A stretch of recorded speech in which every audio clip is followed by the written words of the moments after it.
Gros plan maintenant sur la conjoncture des marchés financiers avec Philippe Lermy, fondateur de TraderChange.com. Bonjour. Bonjour Antoine. Alors, tiens, intéressant, ce dont on parlait avec Grégory Volokhin, ce sentiment dont se font écho certains dirigeants de l'économie américaine, certains industriels, que l'entreprise n'est pas là que pour nourrir ses actionnaires et fournir du dividende et racheter ses actions.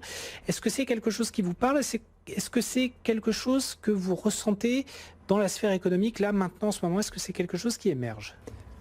Ce que je ressens, c'est que, moi je suis spécialiste devises, donc je regarde les actions d'une façon globale. Bon, je dirais, donc comme disait Grégory Volokhin, on voit qu'il y a les rachats d'entreprises, vous l'avez dit, qui sont les rachats, les buybacks, qui sont énormes. Bon, ça vient du fait aussi que Trump avait favorisé donc le rapatriement de l'argent des filiales américaines, donc qui étaient qui avaient des bénéfices qui étaient stockés à l'étranger. Bon, ce que je ressens d'une façon globale, c'est que les dirigeants des entreprises, on le voit, ils sont en train de faire quand même pression sur Trump. Moi, c'est ce que je ressens, puisque s'il y a eu un décalage au dernier moment de l'application des droits de douane, c'était dû surtout aux dirigeants des entreprises américaines. C'est du lobbying, bien sûr. Voilà, c'est ça. Donc, en fait, les Chinois en sont conscients. Je veux dire, les Chinois sont conscients que c'est pas un décalage pour, améliorer les négociations. C'est un décalage pour améliorer, pour essayer d'empêcher un ralentissement de l'économie américaine. C'est comme ça que je le ressens, je veux dire. D'accord. Et sur l'ensemble des problématiques de guerre commerciale, c'est vrai qu'on voit que les choses peuvent évoluer très très vite. Oui. Il y a les tweets de Trump, mais au-delà de ça, il y a quand même des négociateurs sérieux qui sont à l'œuvre. Grégory Volokhin nous le disait il y a quelques minutes, ça commence à se sentir maintenant sur les bénéfices des entreprises américaines au niveau mondial, à part des peurs diffuses pour le moment et un sentiment de dégâts collatéraux. Qu'est-ce que vous sentez, vous ? J'avais vu que dans les assemblées générales des entreprises, le nombre d'entreprises qui mentionnaient les problèmes de guerre commerciale était d'au moins 30%. Il augmentait. Je parle des entreprises américaines, oui. Il augmentait de façon significative, donc c'est pas du tout quelque chose qui est négligeable et on le voit de partout. Je pense à l'Allemagne, son commerce extérieur le subit puisque indirectement la Chine aussi ralentit et la Chine, il y a, les Porsche, les BMW, il y a un tiers des ventes allemandes, de ces voitures allemandes qui sont faites en Chine. Donc indirectement, ça pèse, ça c'est clair. Et donc ça joue sur l'euro, ça joue sur le dollar évidemment. Autre chose qui va peser sur l'euro, bien sûr, on en parle depuis ce matin, c'est tout ce qui se passe en Italie. Oui. Ça reste selon vous le dossier de premier plan, celui qu'il faut vraiment regarder ces prochaines semaines ? Non, comme disait Grégory Volokhin, le vrai dossier de premier plan, c'est les banques centrales, c'est Jackson Hole, c'est clair. L'Italie, c'est un phénomène, je dirais c'est un épiphénomène et on le voit là. Donc il y a eu l'annonce de la démission, je viens de l'apprendre sur le plateau de Giuseppe Conte, le Premier ministre. Déjà ce matin, le spread Italie-Allemagne, il était à 214 points de base, sachant que quand Salvini avait fait son annonce pour des élections anticipées, il était à 240. Donc ça veut dire que le marché ne s'inquiète pas outre mesure de ce qui se passe en Italie. C'est un épiphénomène.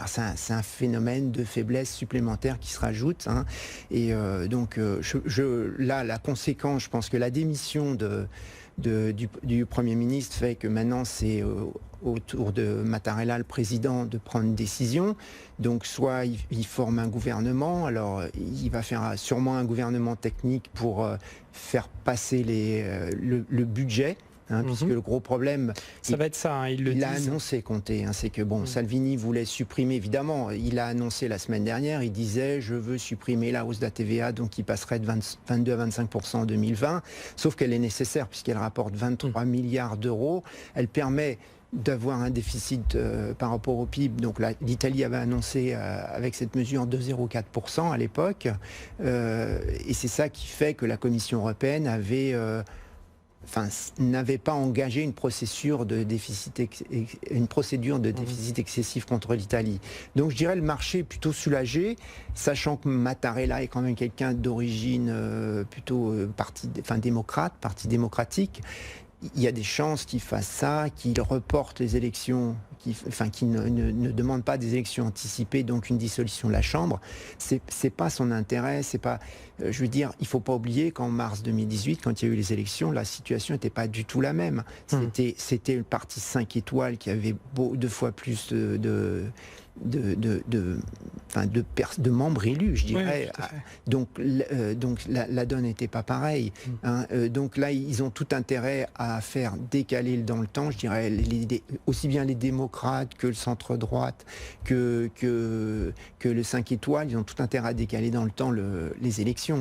Donc ça, finalement, le marché, l'euro le voit comme une bonne chose, puisque finalement on va passer les élections, il ne va pas y avoir une fragmentation de l'Europe, puisque c'est quand même le 3e pays fondateur, l'Italie, de l'Europe.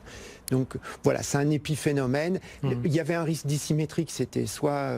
s'il y a un risque dissymétrique, s'il y avait une dissolution, Salvini qui gagne, l'euro baisserait fortement. Si ça ne se passe pas comme veut Salvini, c'est ce qui est en train de se passer, à ce moment-là, l'euro... ne baisse pas, je dirais pas vraiment monte, parce qu'il y a d'autres éléments exogènes qui sont plutôt en faveur de la baisse de l'euro. C'est-à-dire que oui, il s'est immobilisé du côté des 1,11, là on est à 1,10,90, mais il n'y a pas de correction supplémentaire là-dessus. Alors en revanche, on va parler de l'action des banques centrales dans quelques minutes, mais il y a un autre dossier, c'est vrai, dont on parle depuis 2-3 jours, qui est celui des indicateurs économiques allemands, qui inquiètent un petit peu les responsables politiques et économiques du pays et qui se disent pourquoi ne pas faire un peu de relance budgétaire, parce que là on commence vraiment à donner des signes de calage. Et est-ce que c'est votre sentiment aussi ? Alors, c'est dans la loi, en cas de récession, j'aime bien, c'est constitutionnel, ils ont le droit donc de faire une relance et donc d'émissions. On a parlé d'émissions, on a vu quand d'ailleurs ça a été annoncé, l'euro a monté tout de suite, ça a été vu positivement. C'est pas l'habitude de l'Allemagne, de la Bundesbank, mais hier déjà la Bundesbank a donc publié son rapport mensuel. Elle a quand même signifié que l'Allemagne était C'était pas bon. Voilà, c'était pas bon globalement. Donc je dirais c'est quelque chose qui finalement est vu positivement par les marchés. Mais bon, là le marché à très court terme, il a le focus sur la politique monétaire.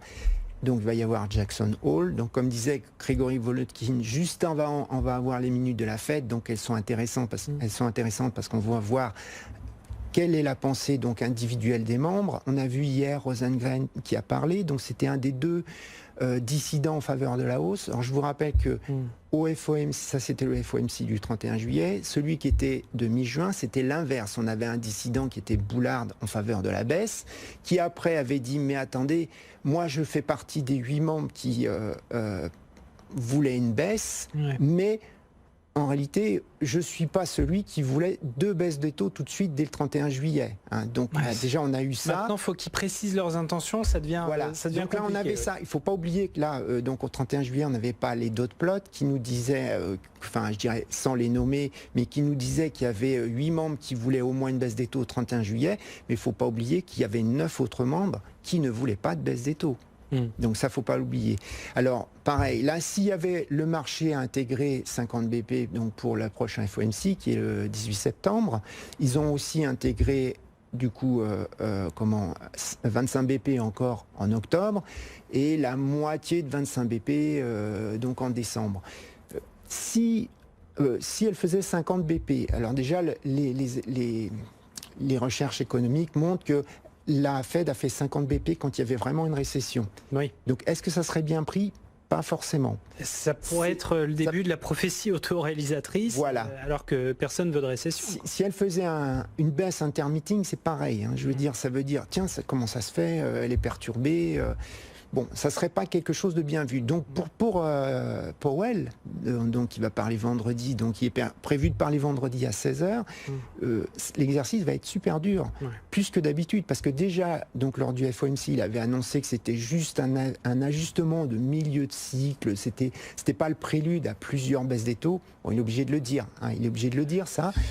Sauf que là, il y a les éléments qui sont sa défaveur, c'est-à-dire que les tensions géopolitiques se sont aggravées, donc on voit voit le report des taxes, on voit ce qui se passe avec Huawei, l'ajout de 46 filiales dans la liste. On voit aussi que le G7, la presse japonaise annonce que finalement, pour la première fois depuis la création du G7, il n'y aurait peut-être pas du tout de communiqué. Donc on ne peut pas dire que ça s'améliore. Voilà. L'inflation, c'était le deuxième point important qu'avait souligné Powell lors du FOMC le 31 juillet. L'inflation, elle reste contenue parce que bon, le chiffre qu'elle regarde, c'est pas le CPI, c'est pas l'indice des prix à la consommation, c'est le Core PCE Inflation. Et là, il reste à 1,6. Donc, elle a aussi dit que finalement, on n'était peut-être pas au taux naturel au niveau du chômage. Donc, voilà, les éléments, même s'il y a eu des chiffres qui n'étaient pas si mauvais que ça, je dirais, aux USA, voilà, les éléments sont plutôt en faveur d'une baisse des taux, je veux dire. Donc l'exercice pour lui va être très très dur. D'autant plus qu'il est sous énorme pression de son grand patron, j'allais dire. Enfin, c'est pas légalement son patron, mais Donald Trump, il a toujours quelque chose à dire. Là, effectivement, il balance, oui, il faudrait 100 points de base de baisse d'un coup. Ça va être dur de négocier tout ça entre le président Trump, les marchés et regarder un petit peu ce que font les anticipations de taux un petit peu partout, quoi. Mais on voit que Trump, là, plus il parle, moins, à chaque fois, le dollar baissait. Là, il baisse de moins en moins. C'est l'histoire de la fable de Pierre et le loup, je veux dire. Et là, on se rend compte de quelque chose, c'est que finalement, techniquement, hormis faute professionnelle, il peut pas virer les membres de la Fed. Oui. Bon, voilà. On pourrait même penser, je pense pas que les membres viendraient à se dire volontairement on ne baisse pas les taux pour montrer qu'on a une autonomie, une indépendance. Non, je pense pas, parce qu'ils ont vraiment le focus sur l'économie. Et donc du coup, en quelques mots, vous, en matière de stratégie, ça préfigure quoi sur les semaines, sur les mois à venir ? Donc de la prudence, ça j'imagine. Oui, je reste plutôt baissier Eurodol parce que, bon, même si la Fed a plus de possibilités de baisser les taux, on sait que la BCE va annoncer un package. Là, j'ai l'impression qu'à Jackson Hole, bon, j'ai entendu dire que Draghi ne parlerait pas, donc je regardais sur le symposium de Jackson Hole, qui est organisé par la Fed de Kansas City, il n'y a pas le calendrier. Mais ça ne veut pas dire que si Draghi ne parle pas, quelqu'un du directoire de la BCE ne parle pas non plus. Il pourrait y avoir Clarida, le vice-gouverneur, il pourrait y avoir Curé, qui sont des membres influents. Donc, officiellement, il n'y a rien de prévu, mais enfin, c'est vrai qu'il peut y avoir peut y avoir des changements à ce niveau-là. Voilà, donc bon, ce que je veux dire, de toute façon, donc le marché, je pense que baisser trop vite les taux, ça serait pas bon aussi pour le marché action qui reste à des niveaux élevés quand même. Et donc le jour où il y aura vraiment un problème, ça va partir dans l'autre sens. Et que là, effectivement, ça provoque une trop forte correction. Voilà, là encore, la prophétie autoréalisatrice. Voilà. D'accord. Merci beaucoup Philippe Lermy, fondateur de TraderChange.com. Merci d'avoir été avec nous pour commenter cette riche actualité, notamment en matière de banque centrale et d'action monétaire.